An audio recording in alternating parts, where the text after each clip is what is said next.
며칠 전에 전혀 모르는 보살님이 와가지고 옆구리를 찌르면서 나 그거 진짜 굉장히 놀라웠어. 스님 막말 좀 해주세요. 그래서 내가 머리를 밀면서 저리 가! 그랬더니 아주 좋아해.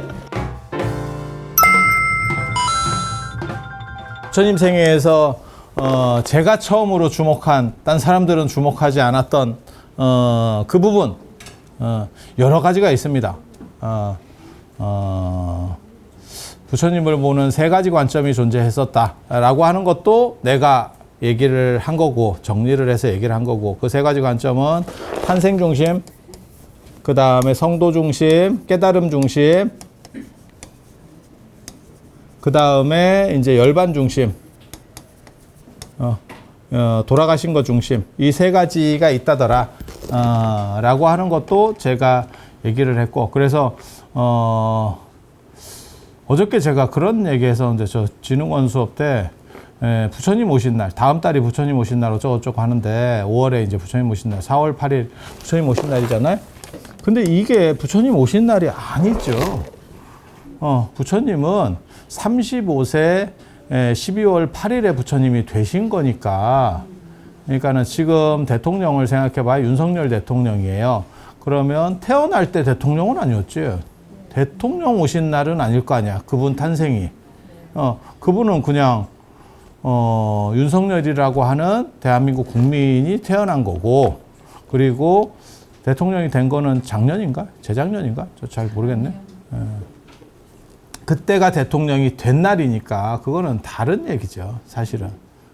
그런데 왜 부처님 오신 날이라고 그렇게 말을 쓰느냐?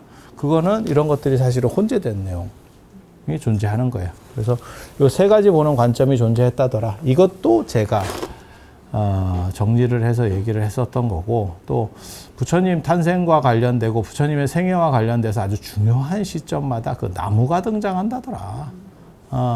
그래서 탄생의 보리수, 탄생의 무수, 그 다음에 농경제 때 연부수, 그 다음에 깨달음의 보리수, 돌아가실 때 사라수, 이렇게 나무들이 등장한다더라. 그래서 거기에 뭔가 어떤 의미들이 있을 건데 지금은 찾아내기가 쉽지 않겠더라.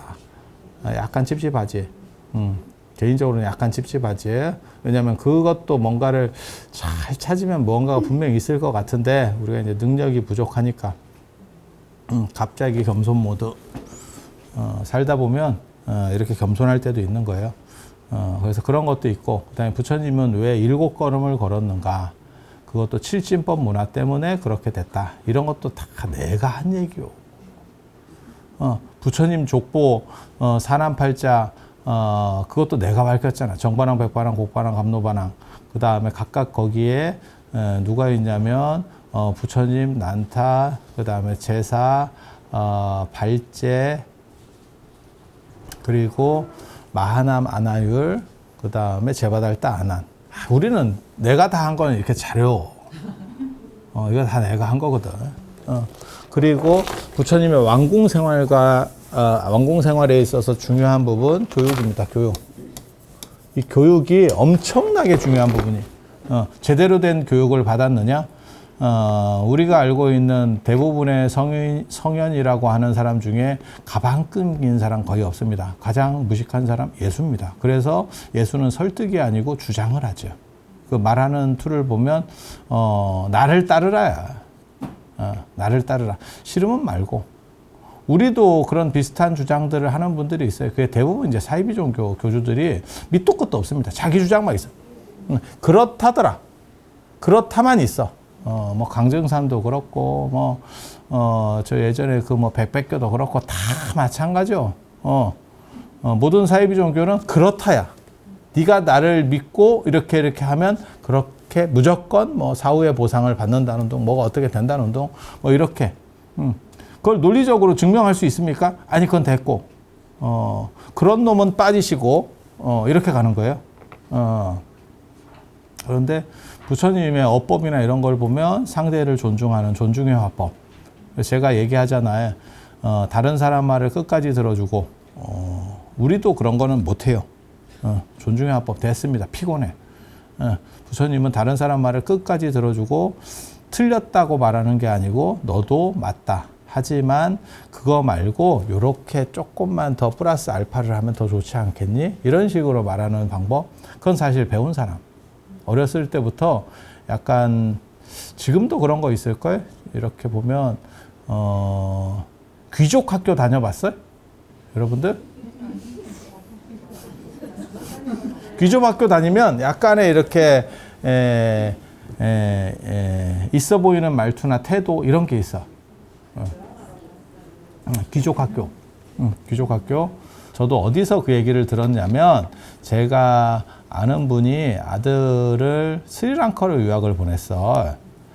이제 스리랑카로 간다는 얘기가 뭐냐면 영국으로 유학 가는 좀 싼 방법이야. 돈이 많으면 그냥 옥스퍼드로 막바로 가면 되고 돈이 없으면 스리랑카로 가면 옛날에 스리랑카가 영국 식민지였기 때문에 우리식으로 말하면 농어촌 특별전형 같은 게 있어. 뭔 뜻인지 알겠지? 조금 이렇게 봐주는 뭔 의미인지 확 오지? 그래서 거기를 다니는데 돈이 그렇게 많이 들진 않아. 제가 얘기를 물어보니까. 그런데 그런 좀 어떻게 보면 후진국에 가서 살면 애가 좀 베리는 거 아닙니까? 내가 이렇게 얘기했거든? 그랬더니 그 선생님이 하시는 말씀이 재밌어. 그렇게 생각하지 마라. 그 일반인 학교를 다니는 게 아니고 거기 귀족 학교를 다니는데 걔네는 우리보다 훨씬 잘 산다는 거예요. 그러니까 그냥 나라가 전체가 우리보다 가난한 거지.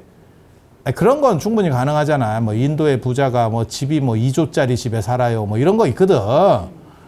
중국이나 인도나 이런 특히 이게 약간 저개발 국가가 빈부 차이가 심하기 때문에 그러니까는 선진국으로 갈수록 뭐가 있냐면 대충 비슷하게 살면서 잘 사는 거고 못 사는 나라는 이게 편차가 굉장히 크지. 그럴 것 같잖아. 그냥 생각해 봐도. 그래서 그 나라의 귀족 학교에 다니는데 애가 욕도 못하고 굉장히 우리나라 같으면 애들이 무슨 외고를 가도 욕하고 뭐 이런 거 있잖아요. 흔히 하는 그런 것들이 아니고 애가 굉장히 반듯하대. 왜 있는 애들이랑만 이렇게 하니까. 그리고 이게 당대에 잘 살게 된 애들하고 대대로 잘 살게 된 애들 집안이 틀립니다. 이게 있어요. 그러니까 한두 대 이렇게 해갖고 쫙 올라간 집들이 약간 이렇게 좀 떨어지고 약간 양아치같이 되는 거고, 그러니까 갑자기 돈만 많아진 거고, 대대로 누적돼서 잘 살던 집들은 그 가풍이라는 게 있어. 우리도 조선이 안 망했으면 대대로 내려오는 집안의 어떤 룰들이 있어요. 그거는 맞아. 근데 우리는 거의 조선이 망하고 그다음에 일제강점기 들어서고 미군정이 들어서고 6.25 터지면서 다 바뀌어가지고 사실은 그 가풍이 있는 집이 없다고 봐도 과언이 아니에요. 아예 다 날라갔어. 그러니까 조선시대 때 잘 나가던 양반이 지금까지 큰 부자로 산다? 어렵습니다. 그래서 지금 현재 우리가 보고 있는 저런 재벌들은 대부분 그거는 아니잖아. 재벌들 중에서 그나마 제일 잘 사신 분이 저 삼성 쪽이었었지. 그분은 뭐 천석군, 뭐 아버지가 뭐 천석군이었다는 둥, 뭐 이런 얘기가 있잖아. 이병철 회장님. 그런데 한 번만 더 생각해봐. 천석군이라도 진짜 올바른 양반 집안이었으면 자식이 장사하게 냅뒀을 것 같아? 그렇게 생각해 보면 이것도 그런 집은 아닌갑다 이런 생각이 들지. 그냥 내 생각이야. 내 생각. 진짜인지 아닌지 나도 몰라. 그런데 제가 일제강점기나 구한말부터 이런 쪽도 제가 논문들을 많이 썼거든요. 이렇게 보면 그 시절에는 제대로 된 양반은 신식교육 못 받습니다. 왜? 집안에서 신식교육을 받도록 용인하질 않아. 그래서 제가 얘기했잖아. 이화여대 초창기에 댕긴 사람들이 다 불우한 사람들, 이런 사람들이지 천민 자식들이었지. 제대로 된 양반 자식은 종아리를 내놓고 간다는 자체가 그거는 종아리가 부러질 일이에요. 있을 수가 없다니까.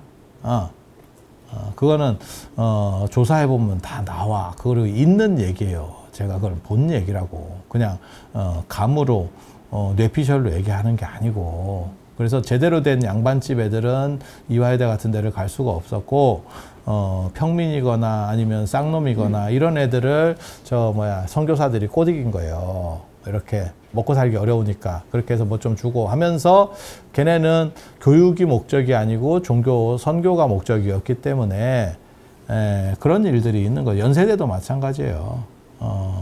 연세대도 마찬가지고 초창기 오래된 학교들이 그래요. 그리고 그게 나중에 세상이 바뀌었잖아. 우리 전통은 다 무너졌고 그 다음에 일본이 대단한 줄 알고 불교 쪽에서도 일제강점기 때 일본에 유학 간 스님들이 많거든요. 그때 나오는 학교가 희한하게도 동경대나 교토대 경도대가 아니고 그때 유명한 학교가 와세다 대학이라니까. 왜 와세다? 나도 그게 궁금해. 그걸 내가 한번 어디서 찾아봐야 되나 이런 생각을 했었는데 지금은 와세다 대학을 별로 안 쳐줍니다. 일본에. 당연히 동경대를 우리 식으로 하면 서울대니까. 그리고 이제 교토대 같은 경우가 부산대인데 일본은 지방 분권이 강하기 때문에 우리처럼 서울이 전체를 빨아먹는 구조가 아니에요. 그래서 큰 도시의 최고 대학 국립대 당연히 괜찮지. 우리 어렸을 때만 해도 부산대도 괜찮았거든. 지금은 몇 년 전에는 미달도 나오고 그랬어요. 부산대가. 우리는 그렇고 일본 같은 경우는 분권이 잘 돼 있기 때문에 당연히 그렇게 되는. 근데 일제강점기 때는 그 와세다 대학이 바람이 불었었어요. 그래서 와세다 출신들도 많았고 그렇게 해서 일본으로 유학 가는 게 대단한 줄 알았는데 해방되고 나니까 미군정 시대가 들어서고 미국의 압도적 영향 하에 우리가 속하게 된 거지. 그러니까 뭐 연세대나 저렇게 선교사들하고 관련돼서 미국으로 갔다 온 놈이 잡은 거지. 그렇게 미국으로 갔다 온 분이 누구예요? 대표적인 사람 이승만. 하와이에서 독립운동을 했다는 도대체 뭘 했는지는 모르겠는데 훌라춤과 더불어서 독립운동을 하신 전설적 인물 이승만. 우리가 그 당시에는 지금은 이렇게 우습게 얘기하지만 그 당시에는 국부라고 불렀던 국부라고 불렀던 그때 제가 이런 얘기를 했었으면 어디 가서 갈려가지고 아니 맞잖아요. 맞잖아요. 그게 이제 나중에 4.18 고려대에서 4.18이 시작된 거고 그게 4.19로 확대되면서 어떻게 보면 세상이 뒤집어졌지. 광주는 제가 기억을 하는데 사실 뭐 저도 4.19나 이런 거는 많이 들었지. 그게 제가 살았던 시대하고 얼마 안 떨어졌기 때문에 많이 듣긴 했지만 사실 뭐 4.19를 아는 상황은 아니죠. 그래서 아무튼 그래서 초창기에 그러니까 대대로 집안이 뭐 좋다 이거는 사실 한국에서는 좀 어렵고 지금 현재 한국에서는 어렵고 그래서 지금이야 장사꾼들이 잘 사는 세상인데 재벌이나 이것도 어떻게 보면 장사꾼들 6.25 입장에서는 산업공상 상인을 가장 낮게 평가하는데 그게 뭐 말이 되겠어. 그러니까 이렇게 전환되기가 쉽지가 않지. 그래서 미국 세력이 지금 뭐 주도하게 된 거고 뭐 그 다음에 장사꾼이 주도하게 되는 거고 지금 뭐 그렇게 나왔으니까 전통적인 뭐 양반가라든지 귀족이라든지 할 만한 사람들은 없는 거죠. 이게 그러니까 대대로 잘 살고 이렇게 했었던. 근데 스리랑카 같은 데는 계속 그런 사람들이 있어서 그런 애들하고 이렇게 살면 애가 약간 품격이 있다던데. 우리가 그런 애들이랑 못 살아서 이렇게 싼마이로 된 거야. 참, 나도 그런데 내가 분명한 건 얘기해 준다. 그런 귀족들하고 같이 살면 유튜브는 못해. 유튜브 못해. 유튜브는 싼 게 낫다. 싼 게 낫다. 싼 게 낫다. 내가 어저께 내가 그거 당했다니까. 아니 어저께 내가 그 얘기 해줬는데 며칠 전에 전혀 모르는 보살님이 와가지고 옆구리를 찌르면서 나 그거 진짜 굉장히 놀라웠어. 스님 막말 좀 해주세요. 그래서 내가 머리를 밀면서 저리 가! 그랬더니 아주 좋아해. 아주 좋아해.